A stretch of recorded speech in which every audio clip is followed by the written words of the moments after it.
Salut! Me voilà avec une recette chinoise d'une délicieuse soupe aigre douce, un petit peu épicée, avec plein de bonnes petites choses pour relever tout ça. Vous voyez comme elle a l'air bonne?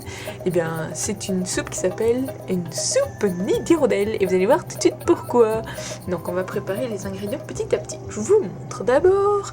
Il faut mettre de l'eau chaude, pas de l'eau brûlante, pas de l'eau froide, de l'eau chaude qui vient du robinet dans un saladier et voilà le nid d'hirondelle. Ce sont simplement des petites nouilles asiatiques toutes simples qui sont séchées en forme de nid d'hirondelle. Donc moi j'en ai fait tremper quelques-unes dans l'eau chaude pendant environ 10 minutes et au bout de 10 minutes vous voyez ça donne ça. Elles sont toutes ramollies, parfaites. Elles sont pas cuites, elles sont juste voilà ramollies. Vous voyez un petit peu, on voyait que c'est un petit peu dur encore, et ben ça va cuire dans la soupe donc ce sera parfait. Donc on les met dans la passoire et moi je les coupe avec des ciseaux, comme ça j'ai pas besoin de ressortir mon plan pour couper tout ça. Donc avec des ciseaux pour que ce soit pas trop long et facile à manger. Et voilà, des petites tranches de jambon. Ou si vous avez des plus grandes tranches, bah, c'est plus facile. Il suffit de les couper en lanières super fines comme ça. Et le jambon, vous n'êtes pas obligé d'en mettre, hein, c'est juste un petit plus. Bah, d'ailleurs, les ingrédients, vous changez comme vous voulez, hein, mais je dis ça pour les végétariens, ceux qui mangent pas de cochon. Alors, un poireau, il n'y a pas besoin d'un poireau en entier, donc j'ai coupé juste la moitié. J'ai retiré la première couche de peau du poireau parce qu'elle n'était pas propre, vous pouvez simplement la laver. Et le principe, c'est juste de couper en tranches super fines pour que ce soit un peu comme le jambon. Vous voyez, ça donne ça. Donc voilà, tout fin, un beau poireau tout fin. Comme ça, il va cuire rapidos. D'une pousse de bambou, une jeune pousse de bambou qu'on coupe aussi en tranches super fines. Voilà, facile. Et là, bah, moi je les ai coupés encore en une espèce de lanière ou languette plus fine, puisque bon, comme ça fait un mélange harmonieux avec les autres ingrédients. Un petit bloc de tofu soyeux, pas gros, juste un petit bloc. Voilà, coupé aussi finement comme ça, en petits morceaux comme ça. En faisant attention de ne pas tout casser en même temps qu'on coupe. Et voilà! Donc vous voyez, comme ça, bah, c'est facile à manger. Ça se trouve aussi facilement au Japon. Ce sont des coquilles Saint-Jacques qui sont cuites. Et voilà, j'ai ouvert la boîte, ça donne ça. Donc c'est les coquilles Saint-Jacques cuites, les pétoncles je pense. Et qui sont encore dans l'espèce de jus... jus de cuisson. Si vous utilisez des fraîches, vous gardez un petit peu de jus de cuisson, et sinon, le jus surgelé, le jus de décongélation. Et ça, c'est donc tout à l'heure, c'est de la fécule de pomme de terre pour faire tout à l'heure épaissir un petit peu la soupe. Donc j'ai mis un petit peu d'eau à l'avance et j'ai mélangé, ça sert à rien, ça va se déposer dans le fond, mais bon, comme ça au moins c'est prêt pour tout à l'heure. La cuisson, dans une casserole ou un wok, on met un petit peu d'huile. On fait chauffer l'huile sur feu moyen et on met tous les ingrédients, c'est-à-dire le jambon, le pousse de bambou et le poireau, tout sauf le tofu. On met tout ça dans le wok et on remue en cuisant sur un feu moyen. Facile, toujours facile en fait. La cuisine quand on y pense c'est facile. Donc on laisse cuire comme ça pendant quelques minutes, genre une ou deux, sur feu moyen, jusqu'à ce que ça donne ça. Vous voyez, il n'y a rien de grillé, mais le poireau est ramolli sans être tout mou, juste comme il faut. On passe à l'assaisonnement avec un peu de saké qui s'évapore, l'alcool s'évapore grâce à la chaleur du wok, mais on remue pour pas que le jus lui s'évapore parce que ça donne un bon goût. Il n'y a plus d'alcool, mais le bon goût du saké reste quand même, c'est important. On rajoute de l'eau, pas mal d'eau, beaucoup d'eau, parce que c'est une soupe après tout. Et la sauce soja, voilà.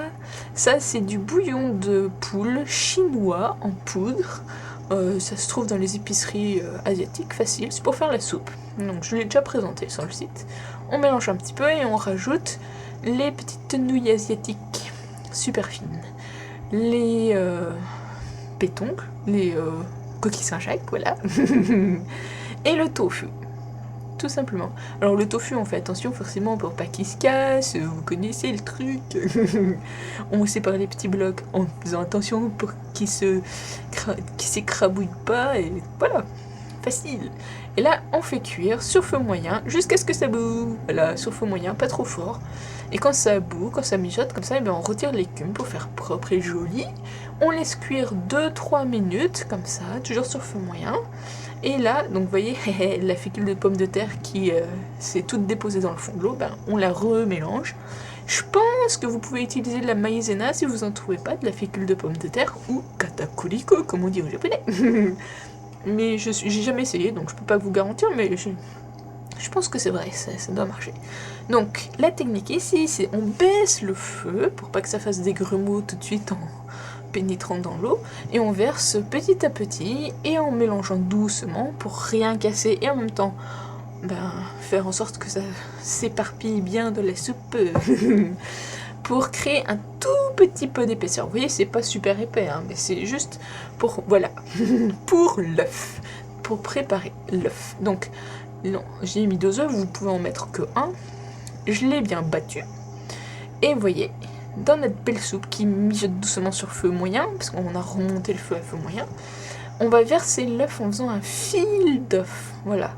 Et voilà, vous voyez ce que ça donne? Ça va faire une espèce de...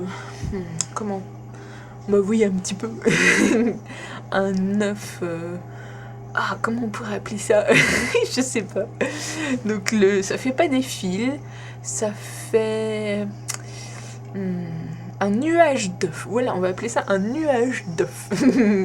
Si vous ne remuez pas en même temps que vous versez, ça fera un nuage plus épais. Et si vous remuez, ça fait un nuage plus...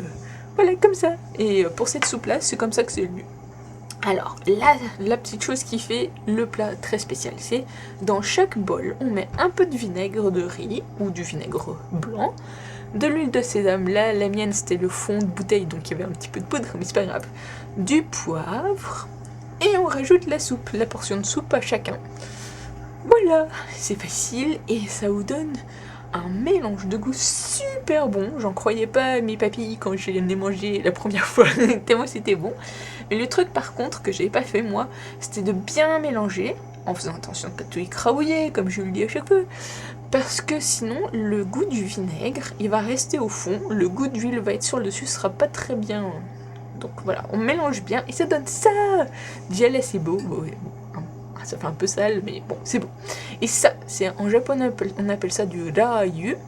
C'est de l'huile épicée, tout simplement. L'huile a une couleur rouge parce qu'on utilise du piment rouge dedans. Et c'est super fort, ça s'utilise dans la cuisine chinoise. Du coup, il y a une espèce de petit système de bug verseur pour pas qu'on en mette trop. Il faut appuyer. Et donc voilà, on fait un joli petit dessin par où je passe. Voilà, comme ça. Voilà, c'est très beau et c'est très bon. Une fois mélangé, ça donne ça. Vous voyez, du bon... une bonne combinaison de bonnes choses. C'est bien chaud pour l'hiver. C'est bien... requinquant, on va dire. Avec plein de protéines et puis des petits légumes, des pâtes...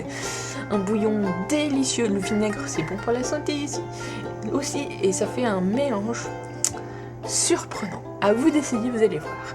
Donc comme d'habitude, vous trouverez toutes les listes d'ingrédients sur a-vo-baguette.com avec d'autres recettes. Voilà, bon appétit!